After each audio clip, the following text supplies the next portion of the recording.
दोस्तों, आज की सबसे पहली और बड़ी खबर। झारखंड कैबिनेट की बैठक 14 सितंबर को। मुखिया के बीत पावर में हो सकती है बढ़ोतरी। झारखंड कैबिनेट की बैठक 14 सितंबर को होगी। यह बैठक शाम 4 बजे प्रोजेक्ट भवन के सभागार में आयोजित होगी। इस बैठक में कई महत्वपूर्ण फैसलों को मंजूरी मिल सकती है। इसमें सबसे महत्वपूर्ण मुखिया की वित्तीय पावर 2.5 लाख रुपए से बढ़ाकर 5 लाख रुपए तक किया जा सकता है। इसके अलावा झारखंड राज्य में किराया पट्टा नियमावली में संशोधन हो सकता है। दोस्तों, बड़ी खबर सामने आ रही है। सरायकेला में भीषण सड़क हादसा, 3 लोगों की मौत। शनिवार को सरायकेला चौका सड़क पर घाट दुलमी के समीप सवारियों से भरी बस से एक कार की सीधी भिड़ंत हो गई। हादसे में कार सवार दंपति समेत 3 लोगों की मौत हो गई। दंपति भांजा के साथ अपने चाचा के घर जगन्नाथपुर जा रहे थे और इसी दौरान यह घटना हुई। घटना में दंपति का 5 साल का बेटा घायल है। दुर्घटना के बाद ड्राइवर बस को छोड़कर मौके से भाग निकला। सरकार का बड़ा फैसला, झारखंड के 61 मदरसों को दिया जाएगा अनुदान। झारखंड में अब 61 मदरसों को अनुदान दिया जाएगा। इसे लेकर झारखंड के विभिन्न जिलों से मदरसों की जांच रिपोर्ट भेजे गए थे। इस रिपोर्ट पर झारखंड यानी कि जैक बोर्ड ने विचार किया। इसके बाद निर्णय लिया गया कि जो मदरसा मान्यता की सभी शर्तें पूरी करते हैं उन्हें अनुदान दिया जाएगा। झारखंड एकेडमिक काउंसिल के द्वारा अनुशंसा किए जाने के बाद इस महीने के अंत तक मदरसों को अनुदान की राशि प्राप्त हो जाएगी। झारखंड में पिछले 24 घंटों के दौरान मिले 16 संक्रमित लोग 28 हुए ठीक। झारखंड में पिछले 24 घंटे के दौरान विभिन्न जिलों में 16 संक्रमित लोगों की पहचान की गई है। इनमें सबसे अधिक संक्रमित झारखंड की राजधानी रांची में मिले हैं। वहीं झारखंड भर से 28 लोगों ने कोरोना को हराया है। अब 142 सक्रिय मामले बचे हैं। झारखंड में अब तक 3,48,039 पॉजिटिव केस सामने आ चुके हैं। इनमें से 3,42,752 लोग ठीक भी हुए हैं। वहीं 5,133 मरीजों की मौत हो चुकी है। दोस्तों, खबर मौसम की। झारखंड में अगले 3 दिनों तक होगी बारिश। झारखंड में आने वाले 3 दिनों तक कई भागों में अच्छी बारिश के आसार हैं। मौसम वैज्ञानिकों के अनुसार बंगाल की खाड़ी में कम दबाव का सिस्टम साइक्लोनिक सर्कुलेशन में बदल गया है। इसके बाद डिप्रेशन की स्थिति में नम हवा का बहाव शुरू हो गया। इससे झारखंड में कई स्थान पर बरसने वाले बादल का निर्माण होगा और बारिश भी होगी। 13 सितंबर को झारखंड के दक्षिणी इलाकों में पूर्वी एवं पश्चिमी सिंहभूम, सरायकेला खरसावां, सिमडेगा में कहीं कहीं पर भारी बारिश को लेकर येलो अलर्ट जारी किया गया है। वैज्ञानिकों के अनुसार 14 सितंबर तक झारखंड के विभिन्न इलाके में मेघ गर्जन, वज्रपात के साथ हल्के से मध्यम दर्जे की बारिश होगी। झारखंड की महिला बैंक मैनेजर की संदिग्ध परिस्थितियों में हरियाणा में मौत। झारखंड की एक महिला बैंक मैनेजर की हरियाणा के बहादुरगढ़ में संदिग्ध परिस्थितियों में मौत हो गई। मायके पक्ष ने महिला के पति पर हत्या का आरोप लगाया है। हालांकि आरोपित पति द्वारा महिला की फांसी लगाए जाने की बात कही जा रही है। पुलिस ने हत्या का केस दर्ज कर जांच शुरू कर दी है। शुक्रवार की देर शाम को एक महिला को शहर के निजी अस्पताल में भर्ती कराया गया था। चिकित्सकों ने उसे मृत घोषित कर दिया। सूचना मिलते ही सेक्टर 6 थाने से पुलिस अस्पताल पहुंची और परिजनों से पूछताछ की। झारखंड की राजधानी रांची में ऑटो सफर हुआ महंगा, ड्रेस कोड हुआ अनिवार्य। झारखंड की राजधानी रांची में रहने वाले लोगों के लिए जरूरी खबर है। अब उन्हें शहर के कई मार्गों पर यात्रा करने के लिए पहले से कहीं अधिक पैसे चुकाने होंगे। आरटीए सचिव निरंजन कुमार और विभिन्न ऑटो यूनियन व झारखंड यात्री संघ के साथ बैठक के बाद यह निर्णय लिया गया है। साथ ही प्रदेश के ऑटो चालकों के लिए एक और आदेश जारी किया गया है। अब उन्हें निर्धारित ड्रेस पहनने होंगे। ऐसा नहीं करने पर उनसे जुर्माना लिया जाएगा। ड्रेस कोड की व्यवस्था 1 अक्टूबर से लागू होने जा रही है। लातेहार में 10 दिन के अंदर 2 हाथियों की मौत पर झारखंड हाईकोर्ट ने लिया स्वतः संज्ञान। झारखंड के लातेहार जिले में पिछले 10 दिनों में 2 हाथियों की मौत पर झारखंड हाईकोर्ट ने शुक्रवार को स्वतः संज्ञान लिया है। शुक्रवार को सुनवाई के दौरान chief justice doctor Ravi Ranjan व जस्टिस SN प्रसाद की अदालत ने मीडिया में हाथियों की मौत की खबर पर स्वतः संज्ञान लेते हुए पर्यावरण सचिव और हेड ऑफ फॉरेस्ट को अदालत में उपस्थित होने का आदेश दिया है। कोर्ट ने सरकार से बताने के लिए कहा है कि ऐसा क्यों हो रहा है, क्या कोई बीमारी फैल रही है या नियमित पेट्रोलिंग नहीं हो रही है। दोस्तों, बड़ी खबर सामने आ रही है।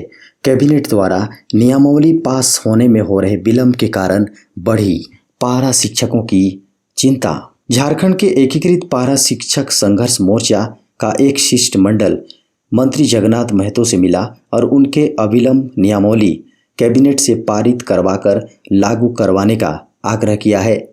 उन्होंने कहा कि मंत्री ने 18 अगस्त को हुई बैठक में एक सप्ताह में नियमावली का प्रारूप तैयार करने के निर्देश पदाधिकारियों को दिए थे, लेकिन अभी तक नियमावली का प्रारूप मोर्चा के समक्ष नहीं लाया गया है। मंत्री ने स्पष्ट किया कि SPD के स्थानांतरण विधानसभा सत्र एवं 12 सितंबर तक अवकाश के कारण विलंब जरूर हुआ है, लेकिन सरकार की मंशा स्पष्ट है। उन्होंने कहा कि पारा शिक्षकों को उनका हक और अधिकार जरूर मिलेगा। मोर्चा के शिष्टमंडल को जल्द ही प्रारूप की प्रति मिलेगी। पिछले 24 घंटे के दौरान देश में मिले कोरोना के 33,000 नए मरीज। देश में शनिवार सुबह तक पिछले 24 घंटों में कोरोना के कुल 33,198 नए पॉजिटिव मरीज सामने आए हैं। इनमें 25,010 मरीज सिर्फ केरल से रिपोर्ट हुए हैं। इस दौरान केरल में 177 मरीजों की मौत हुई है। पिछले 24 घंटे के अंदर पूरे देश में इस बीमारी से 308 लोगों की मृत्यु हुई है, जबकि स्वस्थ होने वाले लोगों की संख्या 32,198 है।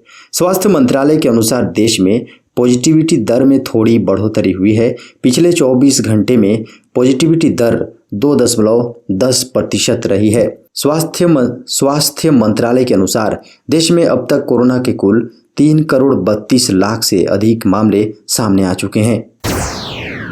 झारखंड में क्लास 1 से 8वीं तक के विद्यालय खोलने की तैयारी। झारखंड में कोरोना संक्रमण को लेकर 17 मार्च 2020 से बंद प्राथमिक और मध्य विद्यालयों को अब खोलने की कवायद राज्य सरकार ने शुरू कर दी है, लेकिन इससे पहले ही अभिभावकों ने नाराजगी जताते हुए सरकार के फैसलों के खिलाफ मोर्चा खोल दिया है। स्कूली शिक्षा एवं साक्षरता विभाग द्वारा 8वीं कक्षा तक वाले विद्यालय खोलने का प्रस्ताव तैयार किया गया है, साथ ही इसे आपदा प्रबंधन विभाग को भेज दिया गया है। ऐसे में आपदा प्रबंधन विभाग प्रस्ताव मान ले तो स्कूल खुलने का रास्ता साफ हो जाएगा। दोस्तों, सिमडेगा से बड़ी खबर सामने आ रही है। शराब पीने से रोकने पर युवक ने की खुदकुशी। झारखंड के सिमडेगा जिले से बड़ी खबर सामने आ रही है। यहाँ शराब पीने से मना करने पर युवक ने फंदा लगाकर खुदकुशी कर ली। यह घटना शनिवार को सदर थाना क्षेत्र के मैना पेड़ा गांव की है। युवक को शराब पीने की लत लगी हुई थी और परिजनों द्वारा उसे बार बार छोड़ने के लिए बोलते थे। इससे युवक नाराज था। खबरों के अनुसार परिजनों ने उसे शराब पीने से मना किया। इससे नाराज होकर वह कमरे में चला गया और फांसी लगाकर खुदकुशी कर ली। झारखंड हाईकोर्ट का बड़ा फैसला, गरीब सवर्णों को मिलेगा 10% का आरक्षण। झारखंड हाईकोर्ट ने असिस्टेंट इंजीनियर की नियुक्ति के मामले में राज्य के गरीब सवर्णों को 10% आरक्षण देने के मामले में अपना फैसला सुना दिया है। एकल पीठ के आदेश को रद्द करते हुए उन्होंने स्पष्ट आदेश दिया है कि झारखंड के 10% गरीब सवर्णों को आरक्षण का लाभ दिया जाना चाहिए। हाईकोर्ट ने राज्य सरकार और आयोग की शीघ्र नियुक्ति प्रक्रिया पूरी करने का आदेश दिया है। डबल बेंच के आदेश से अब मुख्य परीक्षा का रास्ता साफ हो गया है। मुख्य परीक्षा की तिथि से एक दिन पहले हाईकोर्ट की एकल पीठ ने विज्ञापन रद्द कर फिर से विज्ञापन निकालने का आदेश दिया था। झारखंड में PM आवास योजना के लिए अब मिल सकते हैं 3 गुना अधिक पैसे। झारखंड विधानसभा की प्राक्कलन समिति ने राज्य में प्रधानमंत्री आवास योजना के तहत घर बनाने के लिए 4 लाख रुपए देने की अनुशंसा की है। एक दिन पहले समिति के सभापति दीपक बिरुवा ने मानसून सत्र के अंतिम दिन प्राक्कलन समिति की प्रतिवेदन सभा पटल पर रखा था। झामुमो विधायक दीपक पिरवा ने कहा कि हर वस्तु की कीमत बढ़ी है। बालू, सीमेंट, छड़, ईंट, गिट्टी महंगे हुए हैं, जिसके कारण ग्रामीण इलाकों में प्रधानमंत्री आवास योजना के अंतर्गत बन रहे घरों की लागत बढ़ गई है। बीपीएल परिवार अपनी ओर से 50,000 से 1 लाख रुपए देने में सक्षम नहीं है। ऐसे में केंद्र और राज्य सरकार के सहयोग से चल रही पीएम आवास योजना के तहत बन रहे घरों की लागत 1,20,000 रुपए से बढ़ाकर 4 लाख रुपए की जाए। अगले महीने से 11% बढ़ सकती है सीएनजी पीएनजी की कीमत। अगले महीने से देश में दिल्ली और मुंबई जैसे शहरों में कंप्रेस्ड नेचुरल गैस यानी सीएनजी और पाइप्ड नेचुरल गैस यानी पीएनजी के दाम भी बढ़ सकते हैं। इसमें 10 से 11% का इजाफा हो सकता है। आईसीआईसीआई सिक्योरिटीज की एक रिपोर्ट के अनुसार सरकार गैस के दाम में लगभग 76% का इजाफा कर सकती है और इसका सीधा असर सीएनजी और पीएनजी की कीमतों पर पड़ेगा। पूरी तरह से टीकाकरण करवा चुके लोगों के कोरोना से मरने की संभावना 11 गुना कम। अमेरिकी स्वास्थ्य अधिकारियों ने शुक्रवार को कहा कि पूरी तरह से टीकाकरण करवा चुके लोगों के कोविड से मरने की संभावना 11 गुना कम और हॉस्पिटल में भर्ती होने की संभावना 10 गुना कम है। स्वास्थ्य अधिकारियों ने ये दावा डेटा रोग नियंत्रण और रोकथाम केंद्रों द्वारा प्रकाशित 3 नए पत्रों में से एक में प्रकाशित रिपोर्ट के आधार पर किया है। इस अध्ययन में सभी गंभीर परिणामों के खिलाफ कोविड के टीकों की चल रही प्रभावशीलता के बारे में बताया गया है। अध्ययन के आंकड़ों से पता चलता है कि मॉडर्न टीका डेल्टा अवधि में अधिक प्रभावी रहा है। यह रिपोर्ट राष्ट्रपति जो बाइडेन द्वारा एक आक्रामक नई टीकाकरण योजना की घोषणा करने के एक दिन बाद आई है, जिसमें 100 से अधिक लोगों को रोजगार देने वाली कंपनियों को या तो अपने श्रमिकों का टीकाकरण या साप्ताहिक परीक्षण करना शामिल है।